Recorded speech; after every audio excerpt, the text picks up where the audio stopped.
ఇక తెలుగు రాష్ట్రాల జల వివాదాలను పరిష్కరించడానికి కేంద్రం చొరవ తీసుకోవడంపై సిపిఐ నారాయణ హర్షం వ్యక్తం చేశారు.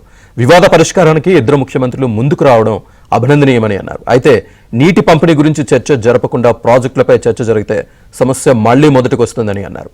మిగులు జలాల్ని ఎంత వాడుకోవాలన్న దానిపై ముందుగా ఇద్దరు సీఎంలు చర్చించాలని అన్నారు.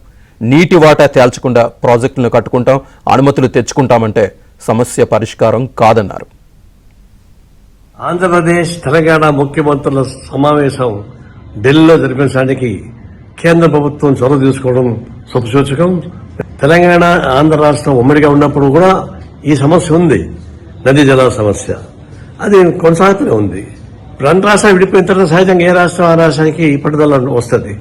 అలాంటప్పుడు కేంద్రం చొరవ చూపించి ఏదో న్యాయబద్దమో దాని ప్రకారం పరిష్కారం చేయడం మంచిది. ఇద్దరు ముఖ్యమంత్రులు కూడా అంగీకరించేందుకు, ఎందుకంటే గతంలో కొంతమంది అంగీకరించేవాడు కాదు, ముఖ్యమంత్రులు ఇద్దరు అంగీకరించారు, వచ్చి మాట్లాడుకోవడం మంచిది. ముందు నీటి పంపిణీ పరిష్కారం కాకుండా ప్రాజెక్టుల గురించి మాట్లాడితే నష్టం వస్తుంది. ఇది మిగులు జలాలు నిజమే సముద్రంలో పోవడం అన్యాయమే. మరి మిగులు జలాలు ఎంత మోతాదు ఉన్నాయో లెక్కేసుకొని దానిలో ఎంత భాగం వాళ్ళు వాడుకోవాలో, ఎంత భాగం ఈ రాష్ట్రం వాడుకోవాలో అది పరిష్కారం చేయడం మంచిది. అది నీటి వాటా పరిష్కారం కాకుండా మళ్ళీ ప్రాజెక్టు మేము కట్టుకుంటాం, మళ్ళీ అనుమతి తెచ్చుకుంటామంటే మళ్ళీ ఇదే వివాదం మొదలవుతుంది.